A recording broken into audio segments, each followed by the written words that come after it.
Okay.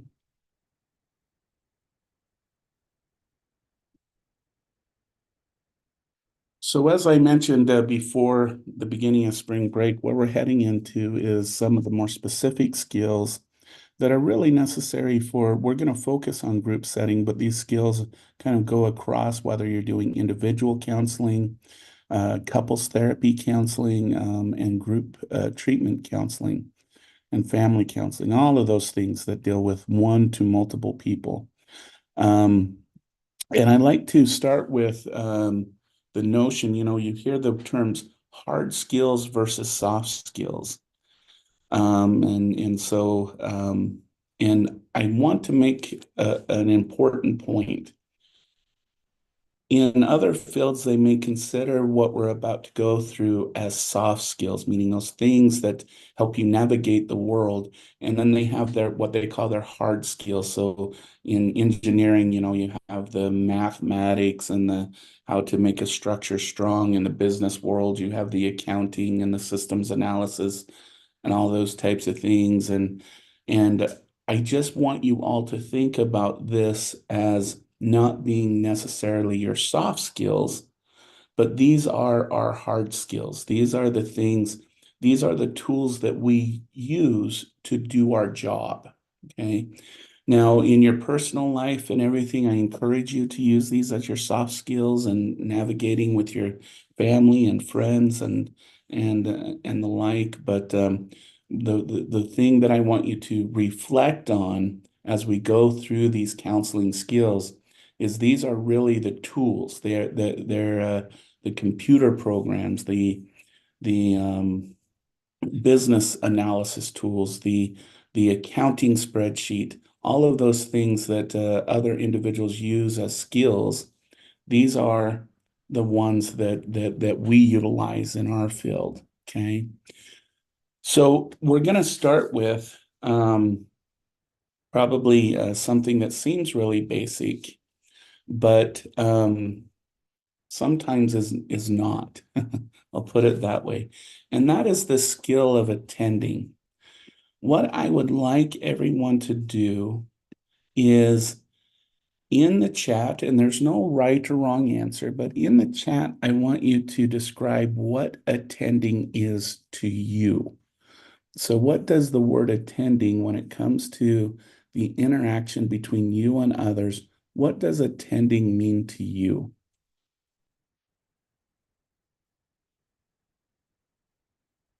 Being in the moment, being present, participate,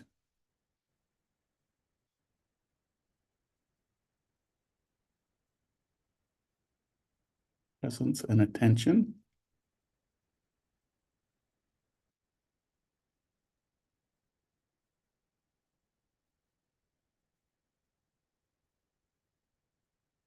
Right. The attention, listening.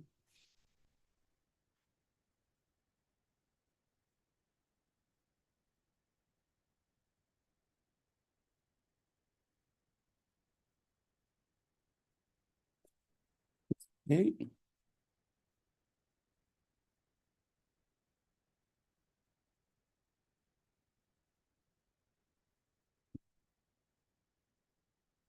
Okay.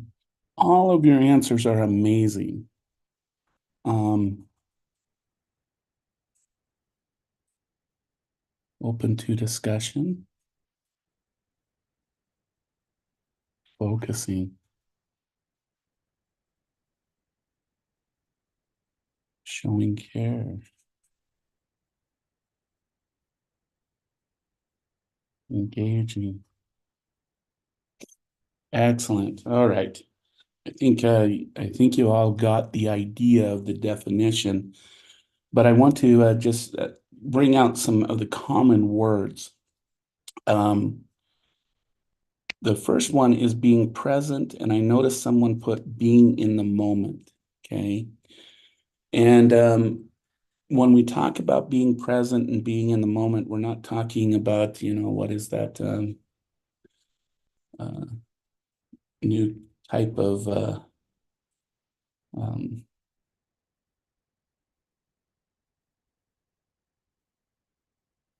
Oh, just a second. Okay. Um, I can't remember the term. It's not about you concentrating on just being in the moment and focusing on the moment. It's uh, making it so it's a natural state for you. Okay. And that it becomes almost second nature, that when you come into a conversation with someone, you instantly click into that mind that I'm here and I'm here for this person. All right. And uh, the other parts that I saw was in participation and engagement. And um, and a lot of times, participation and engagement doesn't necessarily mean that you're the one that's talking, right? The term attending means you're showing care towards. So attending, I want to differentiate the difference between attending and listening, because listening is a separate skill. Attending is being in that moment, and someone said showing care for another individual, giving them your presence, being oriented towards them. All right. And so when we think about these things, about being in the moment and being in the process, there was a term that I used earlier in the course to kind of describe this state, and it's called a state of flow. You can hear this while the main area this has been studied is in the area of sports, where they talk about when an athlete just gets right into the zone, and it's like nothing else exists except for them and the task at hand. It's been talked about in business when a report needs to be done and the person is right there, they're right in front of it, and they're just there in that moment. Many of you, I hope, when you've written a paper or something for a class, you get just in the state of motivation and you're just there and present. In a sense, attending is when you put yourself into that state of flow and you're in that moment, you're present, you're cognitively there, you're emotionally there, and you're physically there. Okay. But like I said, we need to differentiate this from listening, which will be a topic a little bit later on. Some definition of attending. So, one of the very common definitions is being attentive means that a counselor is giving the clients their full focus and paying attention to what the client is saying, doing the tone of voice used and the body language of that individual. So I want to again mention paying attention to a client is saying, I'm going to just to differentiate this, is different from listening. We can attend to what someone is saying, but that doesn't mean we're hearing what we need to hear. And that's why we'll spend some time talking about listening in a little while. When we talk about the tone of voice used and the body language, it is this idea that you are in a calm, focused place of being. I like to kind of make the analogy of that you're kind of that a Buddhist in that focused moment, and your tone of voice remains calm and steady. Your body language doesn't look agitated, but it looks calm and steady. Okay. Um, and one of the useful tools behind this, and when we talk about this from psychological research, is this is one of the first tools to prevent things like conflict in a group or elevated layers of anger in a group, is keeping this tone of voice and body language that suggests that this is not a place of, conflict and anger. This is a place of healing and place of being. All right.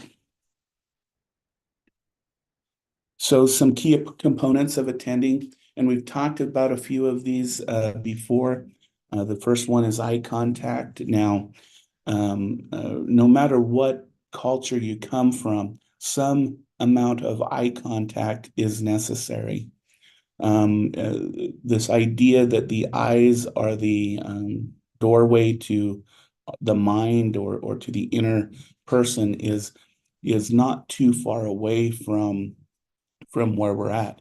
Most emotions, most health of an individual can be told by the eye, by the um, um, health of the eye, for example. So making that eye contact is an initiation. Now, with that being said, it's important to let your client guide the amount of eye contact and not to force it. And I know I've told this story before, but I've had some trainees or some people I've supervised who the client will kind of put their eyes down or gaze down, and the client will look under them and look at them. I've seen this a lot with therapists who work with children.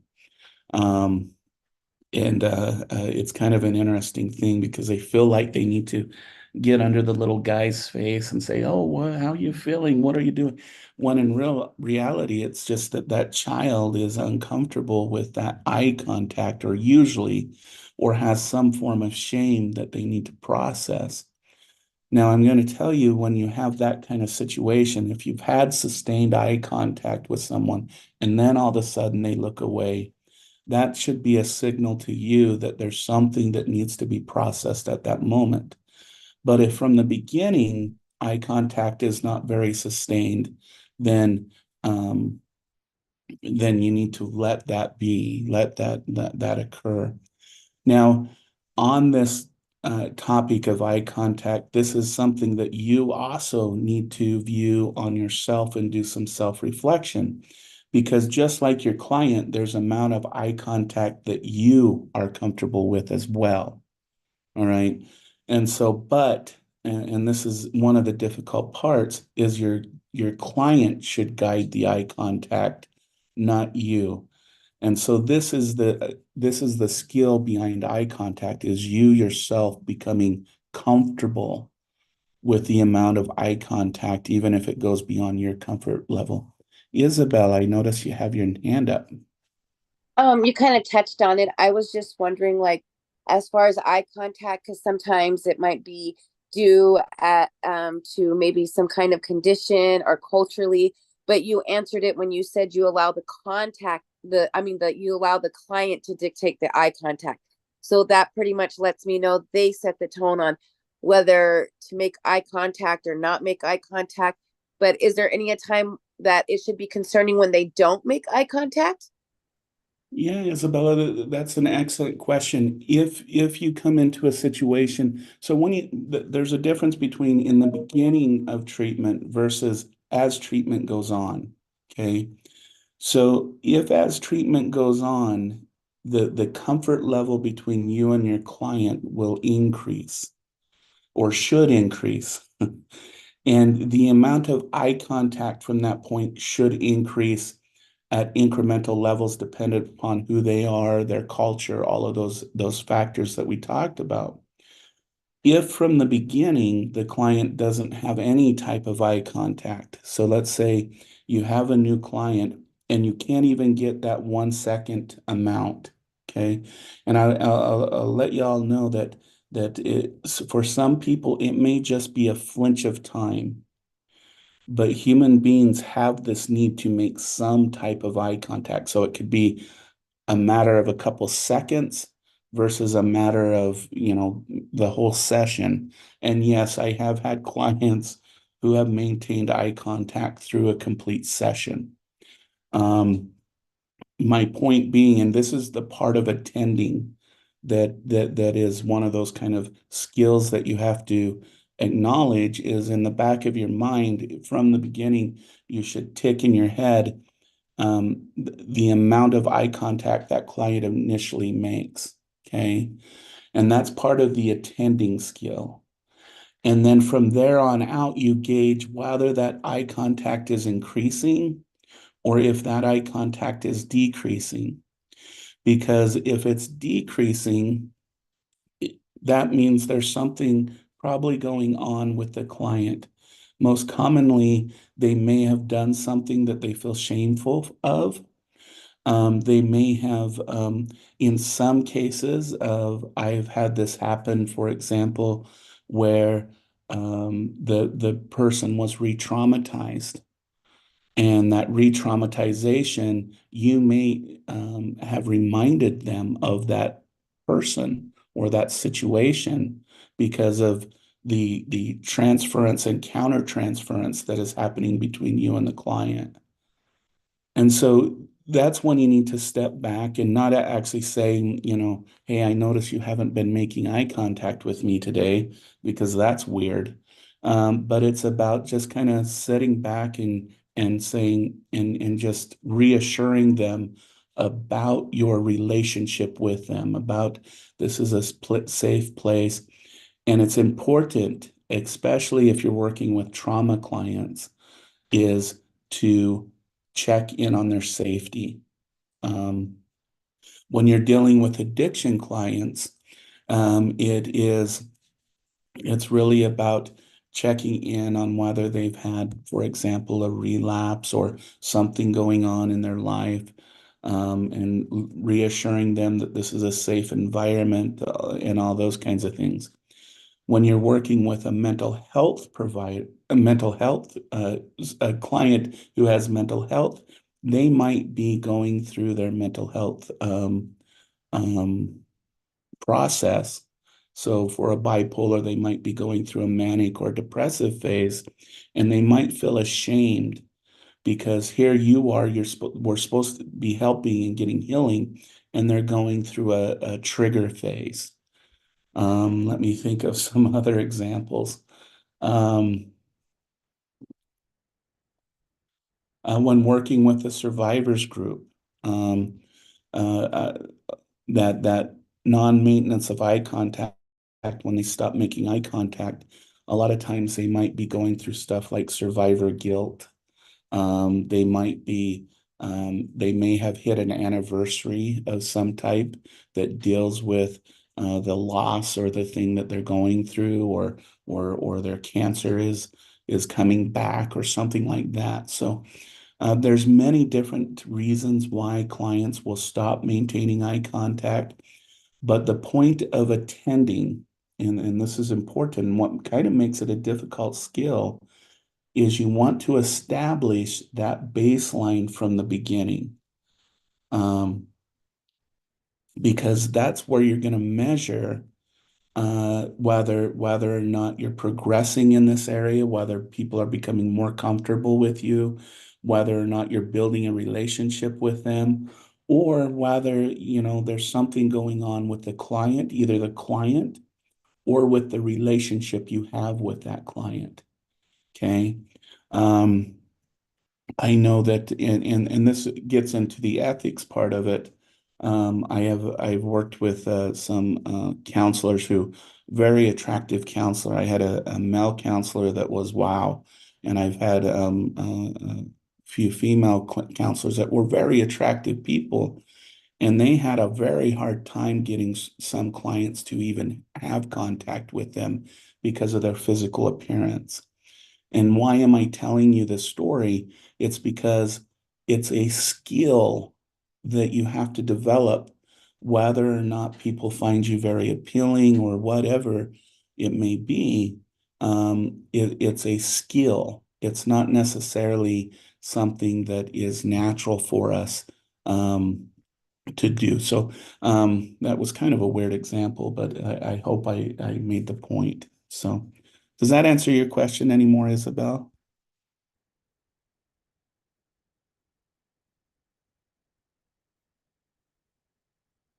Okay. All right. So again, part of attending is recognizing eye contact and its importance, but always remember that it should be the client that guides it, not the therapist. And these are the two skills that you have to start to develop. So when you have a conversation with someone, I want you to start paying attention to how much eye contact they have with you. And then continued conversations with you, I want you to start to recognize if it changes or not based on their stress level or whether they're happy or the like. So I want you to practice that skill. The other skill that I want you to practice is allowing other people to guide the amount of eye contact you have. This was a skill that was very difficult for me because um, I never liked maintaining eye contact with someone. It makes me incredibly uncomfortable. But in the therapy room, that's some I had to set my uncomfortableness aside to allow the client to guide our relationship and how comfortable they become. So that's the other skill that I would like you to work on is making it so that the people you're talking to is guiding the contact and not necessarily yourself. Okay. Body language. There's two philosophies on body language. Okay. Philosophy one is that your body language should match your client's body language. Okay. And this comes from the literature on attraction and human, and I'm not saying intimate, I'm talking about all types of attraction. Um, where two people are in a liking and agreement relationship with each other. Okay. And from this philosophy, it kind of comes from, it does come from a lot of research on intimate relationships, but, and I think I may have mentioned this in this class before, but if you ever get bored at a restaurant, kind of find those people who look like they're on the very first new date. Okay. And and watch them as the date progresses, because what you should see if they like each other is that in the beginning of the relationship, they'll be acting independent of each other. But if they really like each other, by the end of the night, they will be oriented towards each other. They will drink the same time. They'll put their glass in the same place, their forks and knives in the same place. They'll, if they have the same meal, they'll eat the same items at the same time. And if they get up and dance, they'll be in sync with each other. Okay. This is something dealing with mirror neurons. It deals with a whole lot of human biological things. The theory of why we dance is based on this. But this then came into the field of counseling, in that what we should try to do is put our body language so that we become in sync with our client, that there's this relationship that is bonding us in some way, that the client can feel open and honest with us to bring about any change. Okay. Theory number two is that the therapists themselves should not necessarily, they should be concerned about the body language of their client, and they should read their body language to look for things like comfort level, attentive, whether while going back to whether they're comfortable or if they're triggering to something, so they start, doing the put themselves into the more fetal position and bring themselves in closer to themselves, those types of things. So yes, you still attend to the client, but you yourself have just an open stance to them. That you're there, you don't put your arms in together, you don't fold your arms, you keep your arms to your side, you keep your legs at an appropriate, depending on what you're wearing and stuff, on appropriate openness, um, and you're oriented towards them. So it's not necessarily that you match their body language; it's that you present yourself as open, that kind of kind, caring individual that you would think about. So which philosophy is the correct one? It's still up for debate. Um, I would say that from what's been put in the literature is it's important to start with the open stance, that approachable individual. And then as the relationship grows and the gesturing is appropriate, then doing some of the client's gestures and letting them know that you're recognizing their body language would it seems to be the best approach. Okay. But also, I will tell you that again, I've watched supervise people I've supervised and stuff like this that do the complete gesturing, and sometimes the client get upset because they think you're making fun of them, or they think that you're doing what's called parroting. Because it doesn't look natural. It doesn't look like you're comfortable matching their body language. And so those are the things that you need to be when you're doing body language, you need to keep aware of. Because if you can't do that matching, then it's a good idea not to do it at all. Um, so it's from client to client, but in general, it's a good idea to um, um, start with the open presence, allowing the individual to see that you're there, you're present, you're not afraid, you're not nervous, those types of things. But then again, just like with the eye contact, it's important to start to learn what your client is expressing in their own body language. Okay. Um, and so here is another thing that I would encourage you to practice is when you're working with, when you're just having Acho que conversations, é when you're having conversations with others and whatnot, is just kind of go ahead and stop. Let them know that you're counseling student, social work student, addiction, drug, trying to get into this field, and you're just trying to understand individuals. And when you see a certain body language, ask them how they're feeling or what they're doing.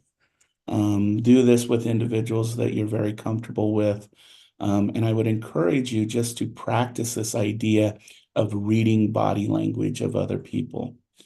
Um, so that's another thing that I would encourage you to practice. The third thing is gestures. And so I don't know if any of you have seen me do live lectures. I use a lot of, I'm sitting here waving in front of my MacBook with my hands, and they're going crazy as I'm talking. Um, and that's kind of my style of lecturing. But in the counseling setting, my hands should be relaxed, and the gesture should be, if it needs to be a physical gesture, it should be a relaxed kind of medium to slow movement. Okay. Indeed, when I was going through learning how to do counseling and stuff, my supervisor had me sit on my hands while I practiced the other skills that we're talking about. And he said, just sit there, keep them under your lap, and just keep them there. Because it took me a long time to get rid of this arm gesturing I do when I'm talking with other people. Um, outside of the treatment setting. So the body gestures are important, and not keeping your hands distracting everything and moving everything. The important parts is gestures within the face. And we're going to get to facial expressions here in a moment. But when we talk about gesturing, we're giving that acknowledgement that we're attending and we're listening. So it's giving that kind of small nod, that kind of cringe in your eye saying, yes, I'm listening, tell me more. And that's when you can move other body language or gestures such as your hands when you feel like a client isn't really understanding, just kind of giving them that wave towards you. And so when you're using your hands, what I would encourage you to practice is not waving away from you, but waving towards you. Okay. And that's the second thing my supervisor had me do. So after I controlled my hands, he said, when you're using hand gestures, wave inward, not outward. Okay. And so again, those are some things to practice.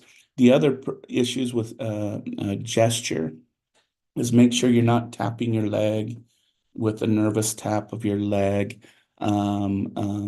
swinging back and forth in your chair, those kinds of things, because they tend to be very distracting. Okay. Facial expressions. So this goes beyond gestures. Gestures using, you're purposely using your face to say that I'm attending to you. When we're talking about facial expressions, it's giving the appropriate emotional response without what we would call an exaggerated response. Okay. Um, the reason why I say this is that sometimes within the therapy session, people embellish what is going on in their life. Now, they're not doing this to, most of the time, I'm going to say this, most of the time, there's some offender groups I've been in where they just wanted to get you riled up and whatnot. But most of the time, individuals embellish because they've never been heard before. They've never been listened to before.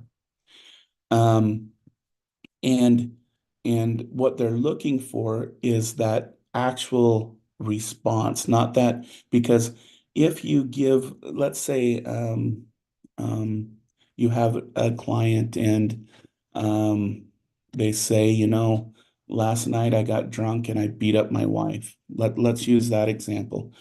In a normal situation, if you think about that, how someone would respond to that, they would probably have a very surprised facial look. They would be, you did what last night? Da, da, da. And then they would try to get away from that individual. And that's what people who are in these kind of situations expect you to do when you have an exaggerated facial expression to what they're telling you. Again, you're supposed to be the calm presence. You're supposed to bring the room to a calm state. And so when you feel the need that normally in your personal life, your eyes would be wide open and you'd have this look of anxiety on your face. One of the skills you want to learn when you're in the therapy room is to keep that calm presence. And the best way to describe this is when someone does tell something to you that is triggering you, and you want to give that wow look or that sad, really, really sad look, is I breathe in and I get this kind of knot in my chest and I push it down.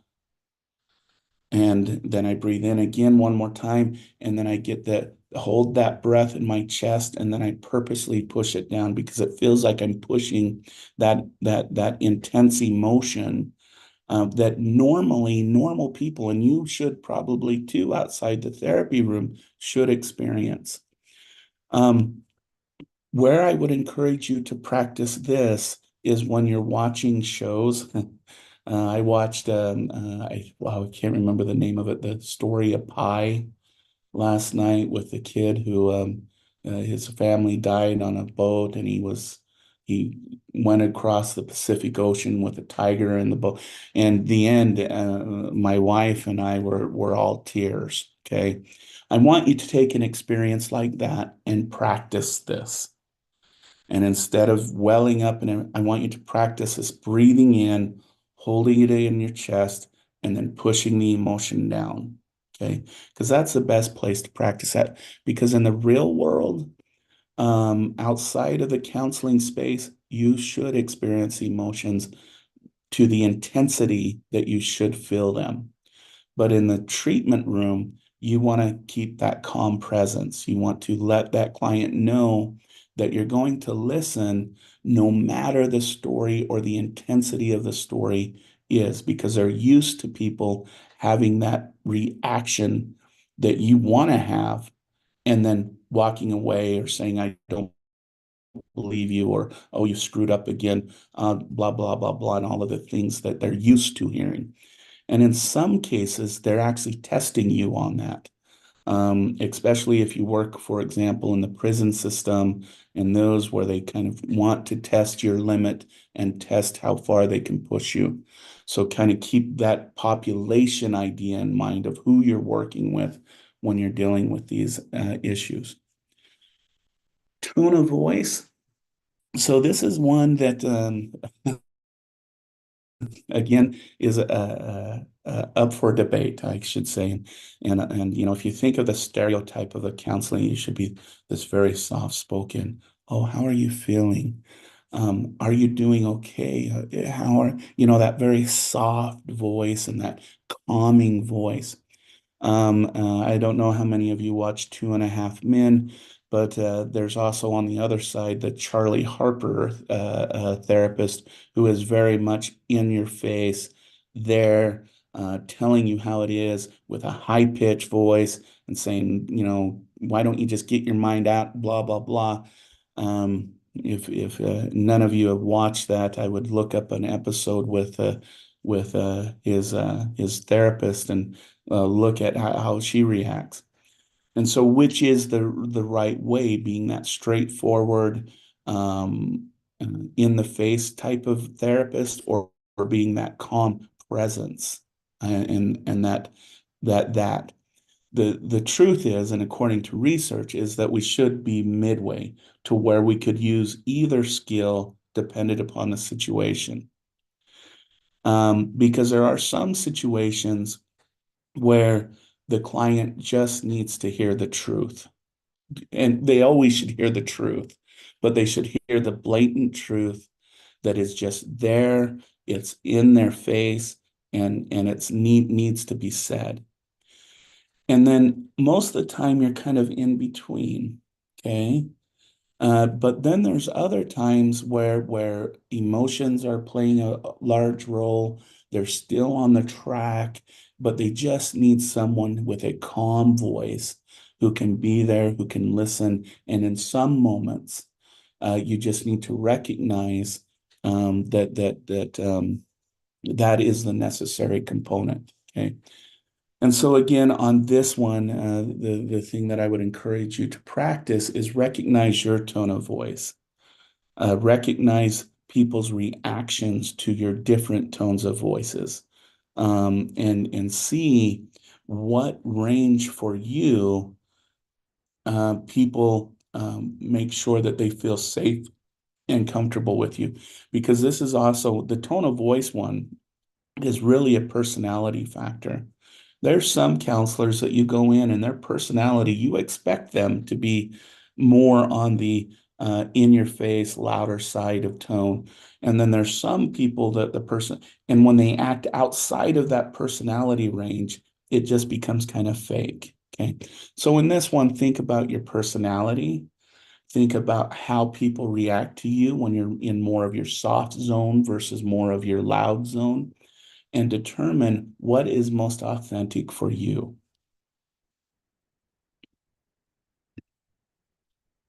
Okay, so attending is the first skill.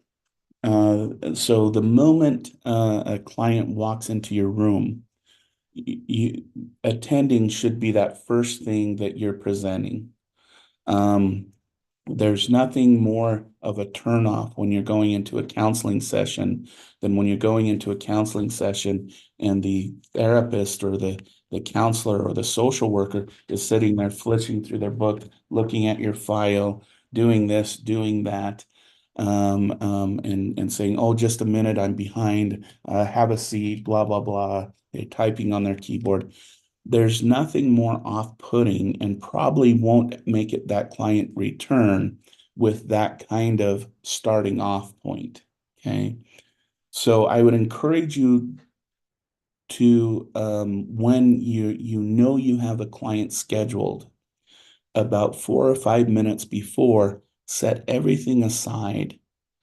And again, do that breathe in thing, hold it in your chest and push it down, and allow the client come in and you're completely in the attending space. Okay. The second skill is actually rapport. Okay. Yes, we'll get to listening and silence and all of these other things. But of course, rapport is the second one because this is the relationship building. This is what's going to keep the clients and the group members coming back. Okay.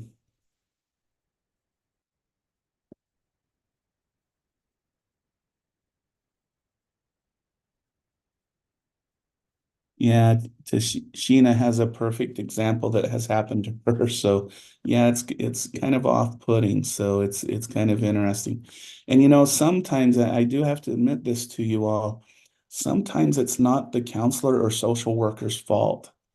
There are some agencies that pressure counselors and social workers to see client right after client right after client in order to meet their numbers or to create revenue. And so be very conscious of that, especially if you have the opportunity to make an employment choice. The perfect number of clients that a therapist should see on an individual level is 3 to 4. 4 is actually pushing it in a day because you should have an hour session, then a 50 minutes or so to do your notes and prepare for the next session. Now, but like I said, in the real world, that's not always available, and dependent upon where you live and whatnot, it may not or may be an option for you to make a choice on what you do. So, excellent example, Tashina. Thank you for sharing. So, of course, I'm going to finish with this today about rapport. Um, but to work well with a client, we need to establish this from the beginning. It's important, whatever model of counseling you use, whether you're using a psychoeducational where they're coming in, you're going to be presenting some material, you're going to talk about it, whether you're doing psychoanalysis or humanistic, where you're just there listening and understanding them, to cognitive behavioral therapy, where you're having them do worksheets and you're having them do those kinds of things, regardless of what type of treatment you're choosing to use, rapport is important. Okay. Um, and this is in its most basic meaning, rapport is having a sense of having a connection with another person. Okay. And we know that there's different types of rapport. So like professional rapport, you can have rapport with your boss, meaning that you get along with them and you work well with them. Hopefully you have rapport if you're in an intimate relationship where you guys actually like each other, you enjoy each other's presence, but you also respect each other. Um, but in this case, uh, rapport is facilitated by the way you manage uh, their own feelings towards the client and how you behave with the client. So rapport in our situations, when we're talking about your boss and you, or you and your partner, this is a two-way street. Okay. Both of you have to show respect and all those kinds of things and build that relationship. When we're talking about the counseling session, and I'm actually going to close with this question because I'm curious to know what everyone thinks. And so I'm going to stop recording and then I'm going to ask the question.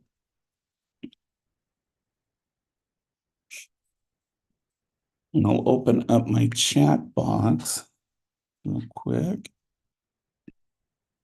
Oh, the sun is hitting my eyes. Hold on. Okay.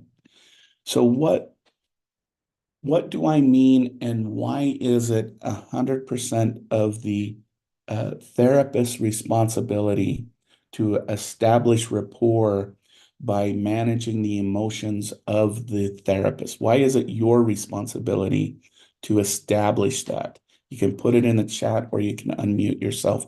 And this will be our last kind of discussion for today. Hi, this is Dina. Hi, Dina. Hi.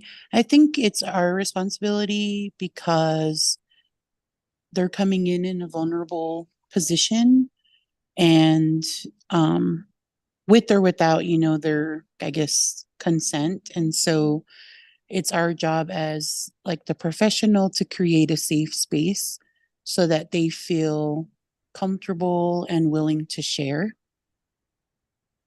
Excellent. Yes, yes. Something to focus on. They're coming in there either willingly or unwillingly, right? So we have some people who are forced, not forced. And so that's a component of why we need to establish rapport, right?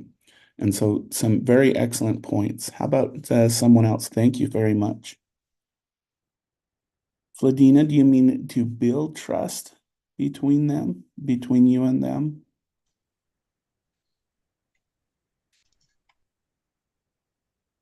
Hello, this is Fladina.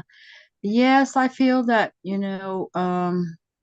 some individuals, they've lost trust in their life somewhere, and, and from feeling that experience, they've gotten hurt, and their self-esteem, that it just went down, and they just want the help, and then they want to speak to someone that they feel comfortable with, and to get that trust. hmm I mean, that's the way I feel about it. Ladina, I think that that is a really good example, and I want to expand on a few of the points you made really quick. hmm Is, as Fladina said, our clients are coming into us in a vulnerable state. hmm Okay? And uh, probably in a lot of cases, or I shouldn't make assumptions, but we should just assume this, is that when they have tried to be the rapport builder, when they have went into a relationship to try and fix something, it probably backfired on them. We can think of things like addiction when an addict tries to rebuild a relationship with someone, right? But they go back into their addictive phase, and then they've disappointed those people again, right? We can think about people who've gone through trauma, who constantly are trying to build relationships with someone, and they feel like they're constantly rejected. Okay, and so hmm taking that pressure away from them, right? Kind of like what Fladina is saying, taking that pressure away from them and saying, you don't have to try at this. Let me take this. Let me be the person who's going to build this relationship. And then if this relationship fails, let's say you're just not a match with that individual, that's not on them. That's on the counselor, right? So they don't have to take that away and say, well, just because I had a negative experience with Curtis, I may be able to go to Nicole and build a relationship with her, but I don't have to go away thinking it was me that failed in that relationship. Does that make sense? hmm And I think that's kind of what you were saying, Fladina, right? Yes. As of today, we've had our second meeting, the service providers within our tribe, because our chairman addressed to us that we're losing a lot of tribal members to diabetes and substance abuse. And he wants these programs to get on the ball, and, don't point fingers, go to that department, go to this.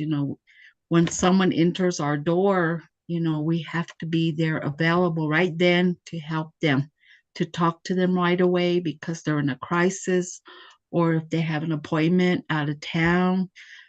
So we have to be ready for them no matter what position we have. I like our program, we're cross training because I'm employed with the behavioral health as their fiscal person, but I'm a person that can wear a few more hats. I my last position, I was a navigator, and that's what I did because I really feel for these people. I mean, if I were in that position, I'd want someone to help me within a few minutes or within that morning or afternoon.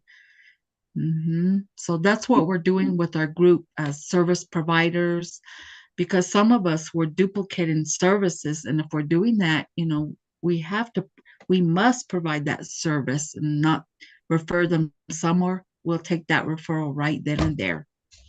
hmm And Fladina, you brought up a point that I didn't really focus on is being there and being present from the beginning, right? And that's part of rapport building is making sure that when someone walks through the door, someone is there. hmm And so this is kind of the organizational level of building rapport with clients is it doesn't necessarily start with the counselor. It starts with the individual walking in the door. Okay. Yes, And yes. again, for those who have choices of where you work and whatnot, that's something that you would want to look at if you're going into like multiple interviews in the future, is when you walk through that organization's door, how are you being treated, Mhm. right? And as Vladina's case, they're taking a systems approach and trying to make sure that the system starts to function for the client from the moment they walk through the door. So that's wonderful. That's good to hear. And I'm reading a few of the things in the chat, and I agree with all of you. Yes, it's all about the relationship building and everything.